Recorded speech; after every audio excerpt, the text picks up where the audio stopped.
안녕하십니까. 센서 공학 1주차 3차 시 수업을 하도록 하겠습니다.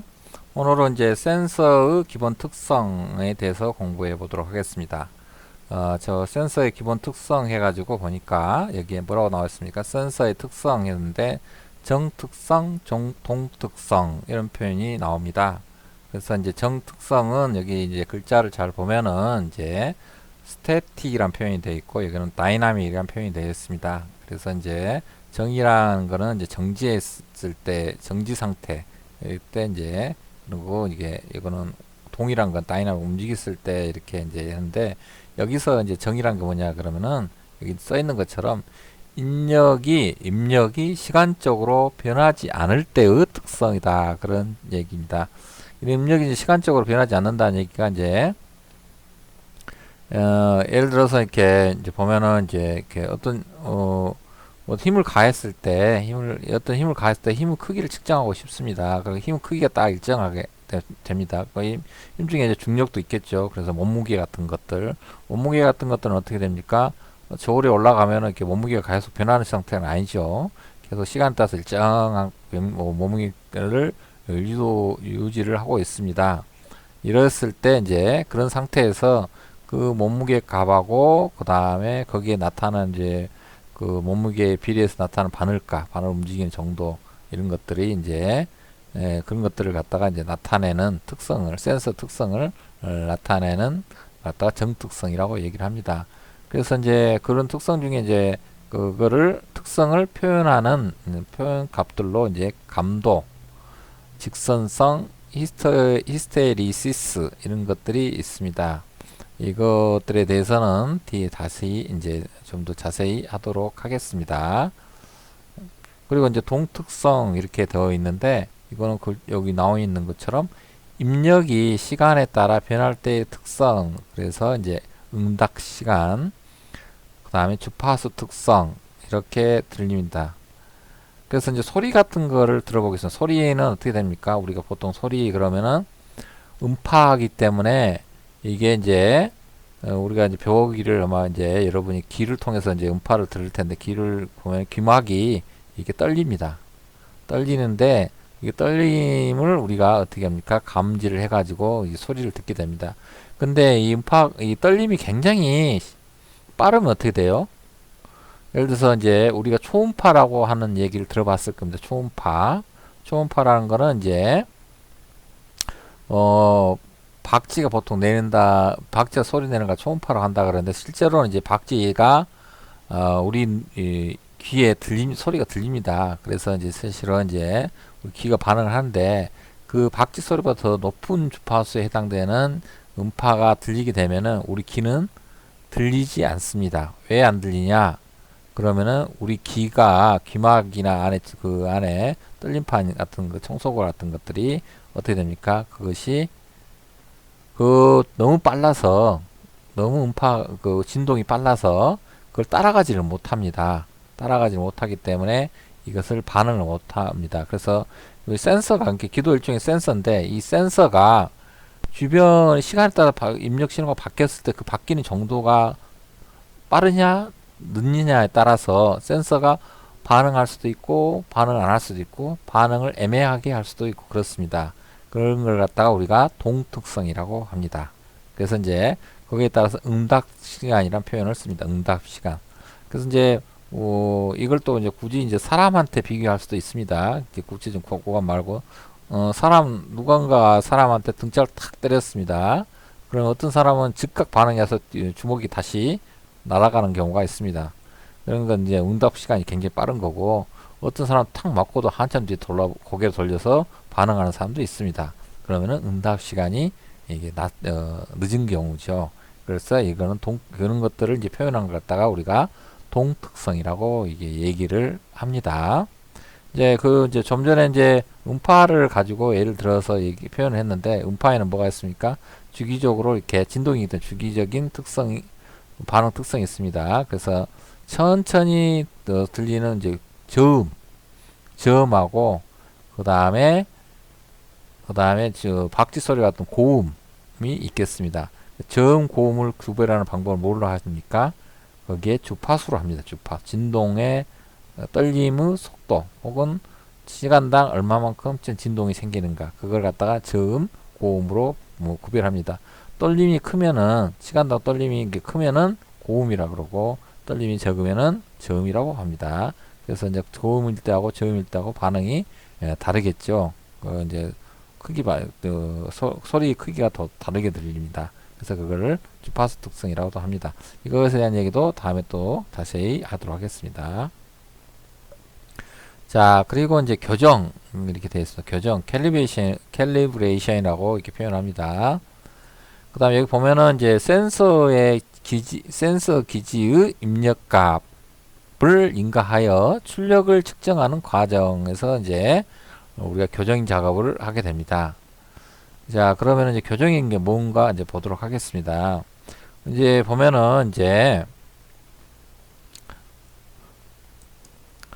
여기 보면은 이제 그림이 나와 있습니다. X라는 입력이 있고 Y라는 출력이 있습니다. 센서에서는 일반적으로 이제 나오는 값은 뭡니까? 전기 신호가 나오겠죠. 그래서 입력을 이렇게 어떤 뭐 입력이란 거는 앞에 기계적인 거, 광적인 거, 열적인 거, 화학적인 것들이 있을 수가 있겠습니다. 그 입력이 있으면은 거기에 그 입력의 크기에 따라서 비례해서 이제 출력이 나오는데 그 출력 값이 전기 신호로 나옵니다. 그러면은 예를 들어서 광이다 그러면 광의 세기다. 광의 세기를 측정하고 싶습니다. 그러면 광 세기를 측정하려고 하는데 어떻게 합니까? 세기를 측정하면은 이제 세기가 어떤 센서 소자에 광이 이제 들어가서 그 세기가 이제 들어가게 되면 그 비례해서 전기 신호가 나올 것입니다.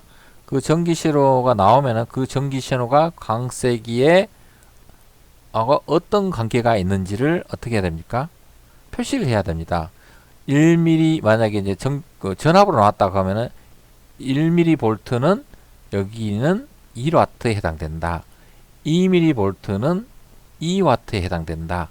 3mV는 3W에 해당된다. 이런 식으로 어떤 관계를 맺어놔야 되겠죠. 그래서 그런 작업을 우리가 교정 작업이라고 합니다. 교정 작업이라고 하게 됩니다. 그래서 이제 그런 작업을 통해서 최종적으로 우리가 전기 신호만 보고 우리가 이 빛 세기가 얼마인지를 알 수는 없죠.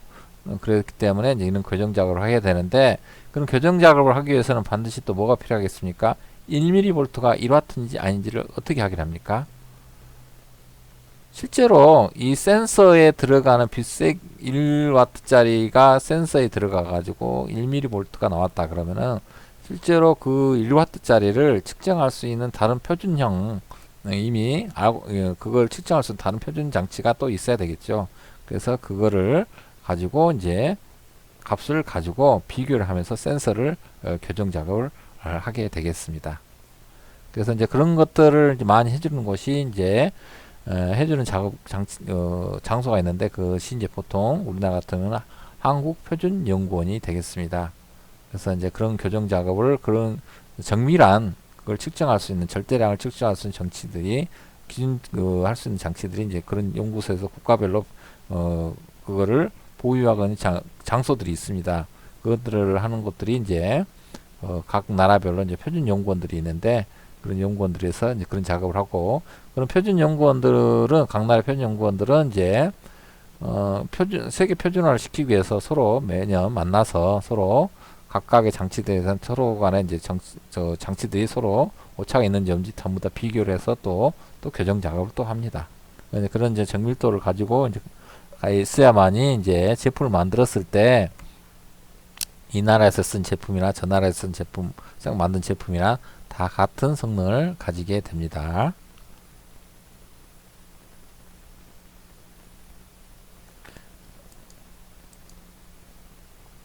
자, 이거는 전달 함수 이렇게 되어 있습니다. 이 전달 함수를 한번 보도록 하겠습니다.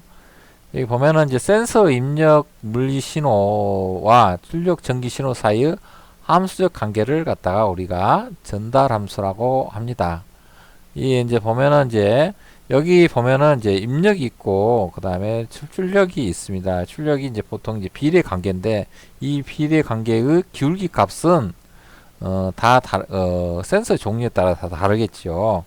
그리고 이제 요거는 이제 선형 관계에 있을 때 이제 간단하게 이것하고 x하고 y 입력하고 출력이 이제 일차 함수 형태로 이렇게 나와 있는데 일차 함수가 이 곧 전달 함수가 되겠습니다. 근데 이제 복잡한 센서들은 일차 함수가 아니고 다른 형태의 함수일 수도 있습니다. 뭐 지수 함수라든지 이제 이렇게 될 수도 있겠지요. 그런데 이제 보통 이제 우리가 공학에서 사용하는 센서들은 이렇게 복잡한 함수 형태의 전달 함수보다는 이렇게 선형적으로 이렇게 이루어진 센서가 되면 더 어떻게 되겠습니까? 응용하기가 더 쉽겠죠. 그래서 센서 그러면은 무조건 거의 대부분이 다 선형적인 성질을 가지고 있습니다. 그리고 전달 함수 자체가 선형 함수 형태로 주어집니다. 그리고 또 설명이 복잡하다 그러면은 어쩔 수 없는 경우는 이제 그렇게 쓸 수밖에 없는데 복잡한 형태의 전달 함수보다는 단순한 형태의 전달 함수 형태를 갖는 센서를 선호하게 됩니다. 그래서 같은 기능을 가지고 있다 그러면은 될 수 있으면은 선형화되어 있는 그런 이제 센서를 사용하게 됩니다. 그리고 이제 여기서 여기 이제 여기 다시 그림이 나와 있네요. 여기 입력 신호에 대해서 이제 출력 신호가 전기 신호가 출력이면 전기 신호가 조금만 x가 조금만 변해도 전기 신호가 크게 나온다고 하면 어떻게 되겠습니까? 신호가 크게 출력시 나오기 때문에 우리가 감지하기가 쉽겠죠. 감지하기 쉽고 그 다음에 그걸 또 전기를 신호를 갖다 어떤 프로세스 이제 다른 전자장치에다 집어넣기에도 굉장히 좋겠습니다. 그랬을 때 우리가 이거를 뭐라 그러냐 그러면 감도가 좋다라고 얘기를 합니다. 입력 신호, 이렇게 미세한 물리 신호 변화에 대해서도 출력 신호가 크게 나타날 때 감도가 좋다, 센시티비티가 좋다라는 표현을 쓰게 되고, 여기서 감도는 여기 이제 선형 전달 함수인 경우는 감도는 기울기 값이 되겠습니다. 그래서 기울기 값이 크면 클수록 아무래도 뭐가 좋겠습니까? 반응도가 이게 변화 입력 신호 변화에 대한 출력값 전기 신호 크기 변화가 굉장히 크게 작동하겠죠. 그래서 이거를 이제 감도라고 얘기를 합니다.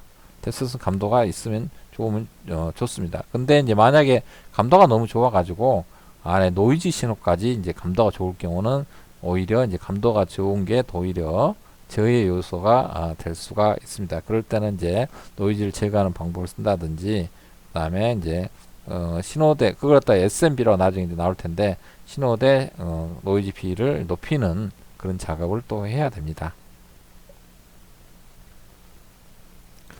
자, 그리고 이제 여기 보니까 풀 스케일 이렇게 되어 있습니다. 풀 스케일 스팬 이렇게 되어 있는데 가렸으니까, 그다음에 풀 스케일 출력 이렇게 그래서 풀 스케일 입력하고 출력 이렇게 이제 되어 있는데 이걸 갖다 입력 범위를 갖다 스팬이라고도 얘기를 합니다. 자, 이건 무슨 말이냐 그러면은 보통 이제 센서는 이제 보통 이제 작동하는 영역을 선형 영역만 보통 이제 취급을 합니다. 그래서 이제 이제 여기 보면 그래프가 이렇게 x 값이 있고 y 값이 있는데, x 값 같은 경우는 보면 쭉 x 값이 바뀔 때 y 값이 비례해서 이게 선형적으로 변합니다. 근데 이거를 쭉 연장을 하게 되면은 보통 경우 센서가 어떤 현상이 있냐 그러면 이렇게 가다 보면은 이거를 이렇게 하다가 어떤 현상이냐면 이렇게 하다가 이렇게 이런 식으로 완만하게 이렇게 바뀌는 현상이 나타납니다. 이렇게 어느 정도 일정 이상 되면은 여기에 이제 비례하지 않고 뭐 이렇게 x의 제곱꼴로 된다든지 이렇게 바뀌어버리는 현상이 생깁니다. 그럼 여기서부터 여기 구간까지는 그냥 단순히 출력하고 그 다음에 입력하고 단순 비례식으로 해가지고 곧바로 그 환상값을 그냥 구할 수가 있는데, 여기서는 어떻게 될까요? 여기서는 앞에 이 환상값, 감도값을 여기서 이용했던 이 식을 이용해서 여기를 해석하면은 안 되겠죠. 그죠? 이게 문제가 생깁니다.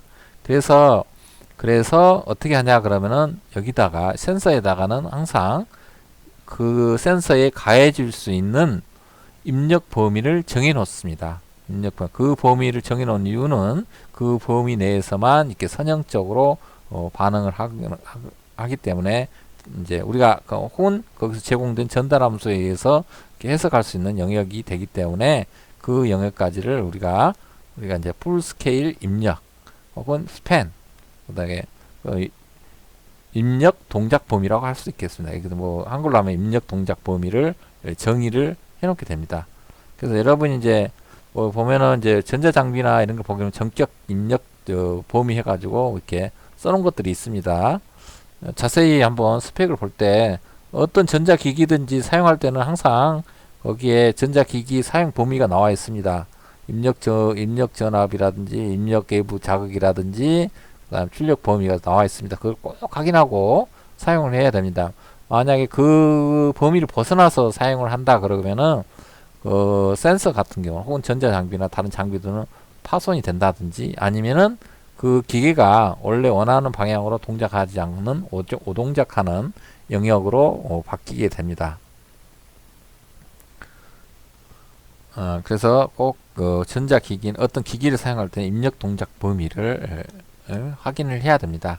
그걸 뭐라고요? 스팬이라고 얘기를 합니다. 거기에 따라서 이제 출력 범위도 정해지겠지요. 출력 범위가 이제 어디서 어디까지다. 그 입력 신호에 대응되는 출력 범위가 어디서 어디까지다. 그러면은 이제 풀 스케일 출력 범위가 되겠습니다. 여기 이제 출력 범위에 대한 얘기가 이렇게 나와 있네요. 풀 스케일 출력 범위 이렇게 나와 있습니다. 그래 뭐 여기는 뭐 전격 입력이라는 표현도 쓰고 그다음에 뭐라고 떠 있습니까? 전격 출력이라는 용어도 함께 사용된다라고 되어 있습니다. 그래서 이제 전격이란 말은 이제 여기에 이제 그 센서에 합당한 그 영역에 해당되는 입력 범위란 뜻이고 거기에 대응되는 범위 출력 범위가 전격 출력이 되겠습니다. 이 사이값이 이제 범위가 되겠죠. 자, 그 다음에 이제 감도 오차와 오프셋 오차 이렇게 되어 있습니다. 이제 오차란 말이 들어가면은 이제 뭐 어떻게 생각해야 됩니까? 에러란 말이 이제 원래의 이제 측정값이 있어야 되는데 이상적인 이제 측정값이 있어야 되는데 그거로부터 뭔가 벗어났을 때 우리가 이제 오차라는 표현을 씁니다. 여기서 감도라는 표현을 썼기 때문에 감도는 아까 뭐라 그랬습니까? 우리가 전달 함수가 선형적이라고 했을 때 거기에 기울기라고 했습니다. 기울기라고 했는데 우리가 이제 그 입력 값에 대해서 출력 값이 얼마 정도 될 것이라는 걸 우리가 기울기 값을 통해서 이제 알고 있는데 그 기울기 값이 이제 벗어난다고 가정을 해 보겠습니다. 벗어난다고. 예를 들어서 이제 원래 예상했던 것은 이렇게 지금 여기에 보면은 A라는 곡선처럼 이렇게 갔었어야 되는데 근데 이제 이제 그 시스템이 센서가 오래된다든지 뭐 이렇게 돼서 예를 들어서 스프링 저울 같은 걸 보겠습니다. 스프링 저울 같은 경우를 보면은 이렇게 새 것은 대부분 스프링이 셉니다. 세가지고 이렇게 그 스프링 무게에 비례해서 스프링 길이가 늘어납니다. 근데 오랫동안 사용하다 보면은 그 탄성을 잃어버려서 같은 무게라도 늘어난 길이가 더 많아집니다. 그러면은 아무래도 원래는 A처럼 이렇게 반응을 해서 이렇게 곡선이 이렇게 됐었어야 되는데 그 다음부터는 이렇게 되는 수가 있습니다. 그러면은 어떻게 됩니까? 그때 옛날식으로 이렇게 비례식으로 이렇게 길이 비례해 가지고 이제 무게를 쟀던 것을 어떻게 돼요? 그 기울기 값이 바뀌었기 때문에 그거를 수정을 해줘야 됩니다. 수정을 해줘야 되는가? 아니면은 수정 안 하는 상태에서는 어떻게 됩니까? 옛날 스케일대로 그대로 읽어버리면 이제 어떻게 되냐? 무게 값이 잘못 읽어지겠죠. 에러가 생기겠죠. 그 에러가 원인이 이제 탄성을 바뀌어서 감도가 바뀌었기 때문에 생기는 에러가 되겠습니다. 그래서 이걸 감도 오차라고 이렇게 표시를 하게 됩니다. 그리고 이제 0점 오차도 있습니다. 오프셋 오차도 있습니다. 오프셋 오차는 여러분이 지금은 이제 여러분 집에 혹시 이제 몸무게를 재는 저울이 있을 것입니다. 몸무게를 재는 저울이 있을 때 옛날에 요즘 저울은 전자저울이라 가지고 이제 저기 전자저울의 디스플레이로 이제 디스플레이 눈금으로 이렇게 숫자로 이렇게 나오는데 옛날 몸무게 재는 저울은 이렇게 바늘로 되어 있습니다. 바늘로 0에서부터 이렇게 100, 200까지 이렇게 되어 있는데 가끔 가다 보면은 이게 아무것도 안 올려놓지 않았는데 그것이 바늘이 0의 위치가 아니라 다른 위치에 가 있는 경우가 있습니다. 더 앞으로 당겼든가 뒤로 가든가. 그럼 어떻게 합니까? 옆에 보면은 뭐 이렇게 조정한 나사가 있습니다. 그 조정한 나사를 통해서 여기다 맞춰놓고 이렇게 몸무게를 잽니다. 그래서 이제 시작점 위치가 원래 0이어야 되는데 그 0이 다른 지점에 이동해 있습니다. 그러면은 그걸 갖다가 우리가 오프셋 오차. 왜냐면 이제 그 다음부터 이제 그 위에도 무게를 재면 어떻게 돼? 그 차이 난 것만큼 더 오버해서 측정이 되겠죠. 그래서 오프셋 오차 혹은 0점이 그러니까 0점이 0의 점이 이제 제로점이 변동이 됐기 때문에 0점 변동이 생겼다고 얘기를 합니다. 네, 그런 때도 이제 어떻게 합니까? 네, 그거를 뭐 보정해서 수정을 해야 되죠. 그래서 일반적으로는 이제 오프셋 오차하고 여기 오프셋 오차는 기울기는 이제 같은데 이 기울기는 같은데 이게 이렇게 전체적으로 이렇게 만큼 이동을 이렇게 값이 이동을 이렇게 해버렸습니다. 이러면은 오프셋이 이제 발생했다고 합니다. 근데 일반적인 센서들은 대부분 다 이게 오프셋 오차하고 감도 오차가 동시에 나타납니다. 동시에 나타나는데 그래서 이제 그 모양이 이렇게 원래 이성적인 것은 이렇게 주어지고 여기는 오프셋하고 감도 오차가 동시에 나타나서 이렇게 이제 주어집니다. 그래서 이제 시간이 지났을 때는 오랜 시간이 지나면은 센서 같은 경우는 교정 작업을 반드시 해줘야 됩니다. 그렇지 않게 되면은 이제 만약에 공장 같은 경우는 공장에서 이 제품을 만들 때 이 센서를 쓰게 된다 그러면은 제품이 계속해서 어떻게 됩니까? 성능이 차이가 나겠죠. 차이가 날 수가 있겠습니다. 가정에서 이제 뭐 그냥 쓴다 그러면 이제 그때그때 이제 수정해서 쓰면 되는데, 제가 근데 공장에서 만약에 정밀한 이제 질량이라든지 부피라든지 길이라든지 측정하는 센서가 문제가 있다 그러면 제품에 문제가 생겨버리기 때문에 하자가 발생하는 겁니다. 전부 다 반품해서 돌아옵니다. 그러면은 이제 공장 내에서 굉장히 큰 손실이 발생하기 때문에 일반적으로 이제 길이나 시간과 관련된 질량과 관련되어 있는 센서를 사용하는 회사에서는 제품을 만드는 회사에서는 주기적으로 계속해서 그거를 교정 작업을 해주게 됩니다. 그 교정 작업은 이제 아까도 얘기했듯이 이제 그 회사 자체 내에서도 이제 표준이 되는 것들을 가지고 있든지 간이적으로 하려고 아니면은 정밀하게 해야 되겠다 싶으면은 아까도 얘기했던 이제 한국표준연구원이라든지 이런 곳에 이제 정밀 교정 작업을 해주는 연구소나 연구소 같은 데 가서 이렇게를 그 교정을 해와야 됩니다.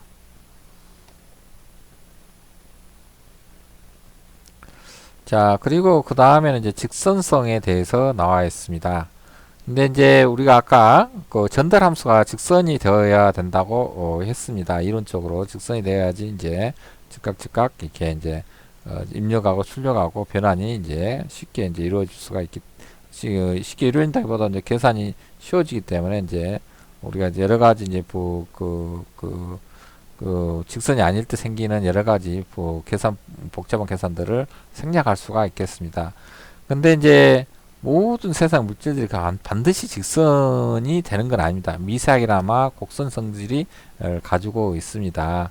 그래서 이제 직선성이 이제 얼마나 되느냐가 굉장히 이제 중요하게 됩니다. 그 센서의 종류에 따라서 이 직선성이 이제 조금씩 차이가 납니다. 그래서 그 값을 이렇게 표시를 이제 해줍니다. 직선성을 표시를.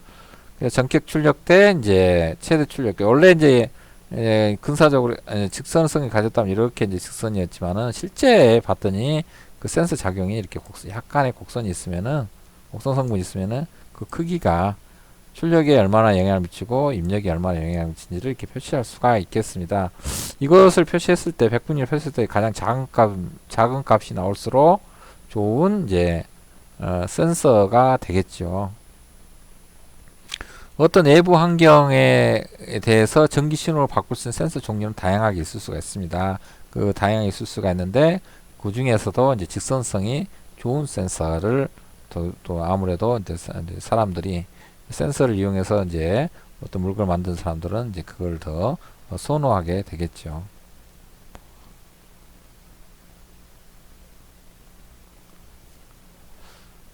이거는 이제 아까도 얘기했던 것들, 직선성에 관련된 것들이 이제 이거 됩니다. 그리고 또 만약에 이제 그 실제로 이렇게 이제 센서가 어쩔 수 없이 이렇게 비직선성을 가지고 있더라도 이제 아주 미세하게 좀 차이 난다 그러면은 우리가 교정값으로 보통 이렇게 이것을 피팅해서 직선을 피팅해서 쓰는 경우가 종종 많습니다. 굉장히 뭐 이렇게 요만큼 차이 난 것까지도 정말 정밀하게 측정해야 될 센서다 그러면은 이걸 쓸 수는 없겠지만은 그런 것 정도가 아니다 그러면은 이렇게 잠깐 이렇게 잠깐이 아니고 이렇게 피팅을 해가지고 선형으로 피팅을 해서 교정을 해서 쓸 수는 있겠습니다. 그리고 요거는 아까 얘기했던 것처럼 이제 원래 직선 영역이 있고 그 이상 되는 영역에서 이렇게 꺾이는 비직선성을 가는 영역도 있습니다. 그러면은 어떻게 한다 그랬습니까? 역습 때까지만 입력 범위로 이렇게 제한을 두게 되면은 되겠습니다. 자, 이거는 이제 뒤에 이제 히스테리시스에 관련된 얘기인데 앞에 이제 비적선성하고도 이제 관계 있는 말이 되겠습니다. 이것은 이제 다음 시간에 더 추가적으로 얘기하는 것으로 하겠습니다.